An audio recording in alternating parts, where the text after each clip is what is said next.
દર્શક મિત્રો, હું છું એન્કર અર્પિતા પટેલ। દેશભરના તાજા અને સચોટ સમાચાર આપણી ભાષામાં જોવા માટે A1 અભિપ્રાય ન્યૂઝમાં આપનું હાર્દિક સ્વાગત છે।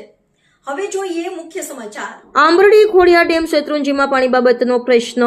એક ખેડૂત ઉપર દિનોનાથ કમોસમી વરસાદથી રૂઠ્યો। દિનોનાથ પણ શું ઈશ્વરને ઠપકો આપી અને હવે ખેડૂતોને ખેતી અને વાવણી કરવા માટે આ શેત્રુંજીનું પાણી અતિ કરાવણી તો રાત્રિ દરમિયાન વધુ છોડે અને દિવસ દરમિયાન થોડું ઘટાડે તો ખેડૂતો તેમની ખેતી સાચવી શકે, નહીતર હજારો વીઘા જમીનમાં ખેતી ટાઈમસર સાચવી ના શકે તેવી ફોન દ્વારા ડેમના તમામ અધિકારીઓ સાહેબને રજૂઆત કરી, પણ સાહેબો એમ કહે છે કે આવક છે તે કાઢવું અમે માનીએ છીએ, કારણ કે જે ડેમ છે તે અમારી આજીવિકા છે, પણ રાત્રિ દરમિયાન થોડુંક પાણી વધારે અને દિવસ દરમિયાન ઘટાડે તેવી આંબરડીના ખેડૂતો અને આંબરડીના ઉપસરપંચ SB ખાણિયાની અરજ છે।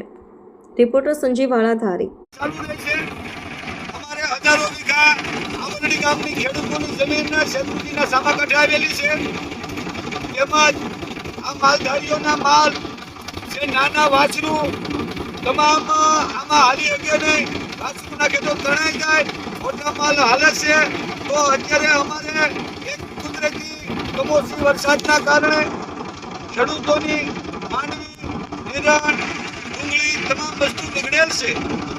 તો તે જ પાણી રાત્રિ દરમિયાન